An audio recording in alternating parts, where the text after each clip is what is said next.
Hey and welcome, I'm Hammeh, and as 2017 comes to an end, it's time to have a quick review of all of the lore that we learned about Overwatch in 2017, having a look at a bit of the trends in this video, and having a little think as to what we could expect in 2018 and beyond. When you step back and look at 2017 in Overwatch lore, there's been quite a lot of it, albeit in lots of little bits and in lots of different directions, so I'm going to round up everything that we've kind of seen this year pretty quickly, and then have a little think as to where it could be taking us. Timecodes in the description below if you want to skip. I'll also share my thoughts at the end on Overwatch in general in 2017, my year in YouTube and in Overwatch, and a little bit about my personal 2017 as well. In reviewing Overwatch's lore in 2017, we have to look at all of the releases of content we had, and there were quite a lot between new heroes, new maps, comics, animated shorts, and a whole bunch more. First up with Heroes, with Orisa's release early in the year, we saw a bit into the present day of Overwatch, about the current conditions in Numbani, the history of Omnics in Africa during the first Omnic crisis, and how the Omnic forces and the Omniums repurposed various designs, including Orisa's predecessors. Along with the giant attack in-game on Numbani's airport, we also paved the way for Doomfist, with the changes in the Numbani level and the various blogs. If Orisa in the lore was more of a surprise to us, built around the desire for an anchor tank that the dev team wanted to have an alternative to Reinhardt, Doomfist was very much a fan favourite. The Doomfist was pretty much a MacGuffin or plot device in Overwatch's very first introductory cinematic, but such was the fan reaction to it, as Blizzard said in various interviews afterwards, that Doomfist became a hero off the back of that. We saw, in terms of the lore, Doomfist's motivation, how he became to be in the place that he was, a bit about his history and the previous Doomfists, as well as in the Masquerade comic, which I'll talk about later, him breaking out of prison and seeing more about Talon through him. And in his origin trailer, we also got to see the Titanic battle referred to in Overwatch's first cinematic, where Winston beat him, although it seems that the Overwatch forces had a bit of a toll exacted on them for being able to do so. In summary, there was a lot of Talon in the year 2017, and finally, with our latest hero, Moira, we got to see a little bit more into the history of Blackwatch, a bit into what Talon are up to right now and the kinds of people they work with, Moira's potential relationship with Mercy's technology and whether she's appropriated some of it, and what's going on with her and Reyes or Reaper. Was she helping with an existing genetic problem he was having from the Soldier Enhancement program? Was she trying to repair the challenges, or was she trying to enhance and grow his capabilities or skills? Many plot threads have been set up with Moira, and she could potentially give us a window in the future to many different parts of Overwatch, both past and present. From heroes to maps, and we had a lot of maps in 2017. We started off with Oasis from BlizzCon 2016, the shining jewel of scientific progression without boundaries in the Middle East in Iraq. Oasis has since become the place where Moira is Minister of Genetics, and indeed before Moira's release at BlizzCon 2017, a few little teasers in terms of things in the Oasis University spawn were thrown in, including the mysterious hero folder for Soldier 24. Is that referring to Reaper or a new hero? Let the headcanon speculate, as they have been pretty much solidly for the last week. From Oasis we went to the Horizon Lunar Colony, with the news in a blog that Liu Cheng Interstellar, the company based out of Lijiang Tower, had got contact from signals on the base and technology on the base for the first time in many years.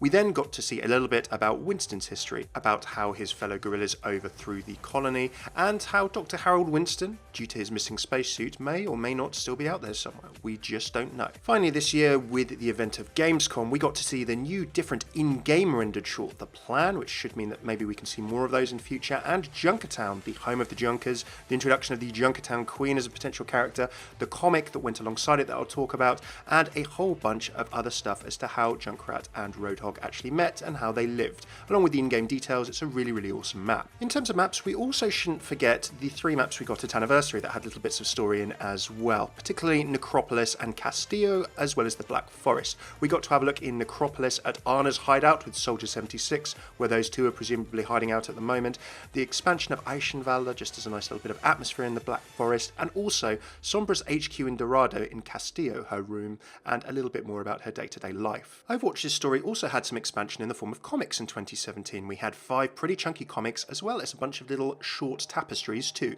When looking back at these comics, I saw there was a bit of a trend of jumping between events in kind of the present day of the Overwatch timeline and then having a look backwards. In Binary, we had Torbjorn presumably hunting down Bastion in the kind of present day of the timeline before discovering a slightly different nature to what he previously perceived to be a hostile unit, and questioning his own beliefs about Omnics as well. We then jump backwards to Uprising with the lore event, having a look at Overwatch at its peak in a ways, but shortly also before the fall, about the challenges in terms of visibility between Blackwatch operations and the Overwatch command. The treatment of Omnics in London, Trace's first mission, Genji still being there as part of Blackwatch, and a whole bunch more. Masquerade, the Talon-centric comics, dealt with Doomfist's breakout from prison, showing his motivations, background, and his reascension to the head of the Talon Council.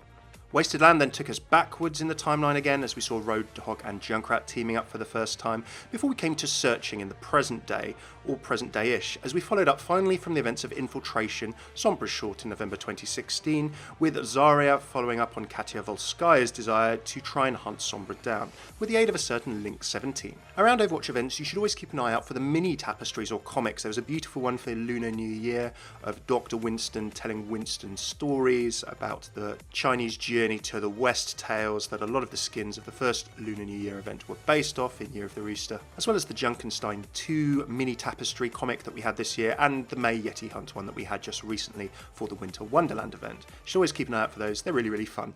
In terms of animated shorts, we had the two. We had May's short, Rise and Shine, detailing our history that we'd seen somewhat in the Eco Point Antarctica level released at BlizzCon 2016 and just afterwards. But it was a nice look into her past and also reflecting on her present and how she got to where she is now. In the events of the Reflections comic of 2016, let's not forget she was giving interviews about the climate on the TV. We also saw in this theme of the recall that I'll talk about in a bit, Reinhardt's short Honor and Glory with BlizzCon 2017. Looking back to Reinhardt's learning about leadership and command at the Battle of Eichenwald, we also saw Reinhardt confirming to Brigitte in the present day that he had to answer the call, very much as his mentor and his friend had said that he had to answer the call before his demise. Last but by no means least, we saw the advent of what I hope will be a new storytelling tool for Overwatch, the in-game cinematic, as it were, the in-game kind of short, which was the plan. Now, there was a brilliant panel at BlizzCon 2017 that talked about how that was made and how the Blizzard team had to adapt the engine and various tools to do it, but now all that work has been done, it may give Blizzard a faster way of making more lore assets. So instead of a longer wait between animated shorts, maybe we'll see these in-game shorts happening a little bit more in 2018. Let's not forget, of course, all of the little things that the devs have talked about on the forums, in interviews and things that I've covered on this channel throughout the year. The Uprising sprays, where we learned things such as the identity of Farah's father, that Brigitte was Torbjorn's daughter being confirmed finally, the introduction of the little lore snippets on the in-game skin bios in the hero gallery, confirming that Widowmaker was a ballet dancer, and all the other little bits and pieces that we pieced together. So there we go, a review of the year in lore. There was quite a lot when you look back at it, but it was kind of in a lot of different places. So what were the trends that I kind of picked out from it all? Well, we certainly, even since November 2016 with BlizzCon the year before, had a big drive this year towards fleshing out Talon's story. Their place in the world through Sombra, Doomfist and Moira was expanded a bunch. We've seen a lot more about their current members, their scope and activities in the present day, their motivations, more people behind the scenes, their council, including Sanjay of the Vishkar Corporation, and a whole bunch more. So it'll be interesting to see how that can be progressed. Taking a look at a trend as to how the comics and animated shorts kind of worked, we had this thing of looking back at selected parts of the history of Overwatch before the present day, whilst trying to push the story forward in some ways at the same time. For example, the Uprising event, we saw Overwatch at its height, and the Uprising event was really the backstory event going backwards. But if we have a look at the animated shorts and comics, a lot of them, for example, like May's short, like Reinhardt's short, were reflecting on a past event that we knew a bit about and expanding on it, whilst pushing forward this central theme of the recall. So looking at everything that we've seen in 2017 for Overwatch lore, I'd probably say there was three pillars. Looking back and filling in key pieces of the story that we've been interested in. Of course, there are many of those yet to go. Also coalescing Talon and their place in the world and their actors and all of their different purposes. And finally, putting together the good guys, although of course they are vigilantes at the moment, from Winston's recall. We of course seen May being woken up by the recall signal, Reinhardt saying to Brigitte that he must answer, and of course in past animated shorts we've seen other people look as though they might answer the council's call as well. So finally, where could Overwatch lore be going in 2018? I might do a separate video on this in a lot more detail in the new year, but here are a few ideas to start with. We could have a look back at the first Omnic Crisis. We've seen snippets of this in several places, from Soldier's view in the Uprising comic, Reinhardt's view in Honor and Glory, Bastion's view in The Last Bastion from 2016 Gamescom even. I think it could maybe do with one final framing, how it started, how it was resolved. Does Liao teased since Overwatch's launch blog in 2016 still have a place in the lore. Lots of cool questions could be answered there to wrap up the first Omnic Crisis in a bit of a nutshell so we can move on from it. The downfall of Overwatch, what happened and why. We've had lots of little bits and bobs happening. Rounding it all up could be a good tale for Uprising 2018 perhaps. Let's see there. The recall, as I've mentioned, will we see any of the recalled members in action as more come to the banner? Genji and Hanzo after Dragons, for example. Reinhardt, maybe Mei? And what of the non-Overwatch affiliated whatsoever? People like Lucio, people like Zenyatta, people like Diva. There are a few people who have not been covered in animated shorts or comics who are still a little lore poor. The most challenging of those for 2018, who I'd love to see something for, is Mercy.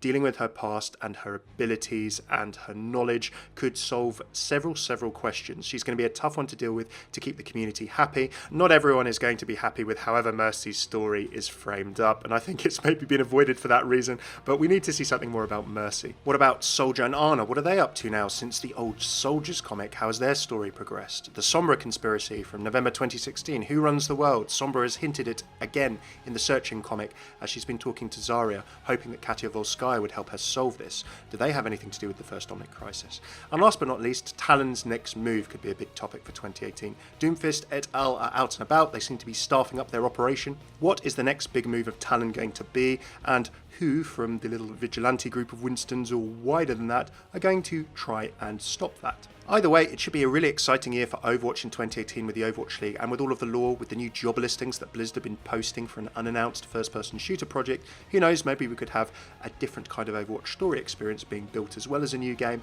and I would really look forward to that if so. There is my lore year in review, a little bit on my year in review of just Overwatch in general, my YouTube experience, and for me personally as well. For Overwatch in general, it's been an exciting year, loads of new content that I've talked about here. The Overwatch League, of course, coming in January 2018, January the 11th. It should be a very exciting year for the game in general and community. I'll be right here covering the lore, voice lines, interactions, and selected bits of news, maybe a bit of esports around it with you. So please do stay tuned in here, and I appreciate all of your support.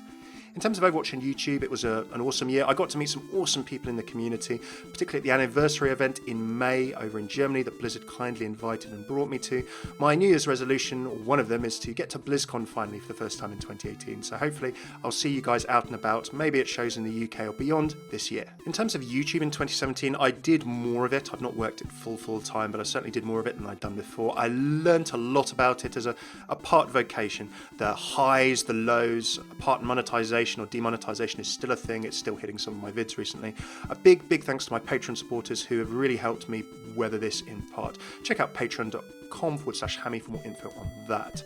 A big thanks to you all for just watching, being subscribed here on the channel, commenting in the comments. However you support, just tuning in and enjoying the vids is the best kind of support, and I really appreciate that.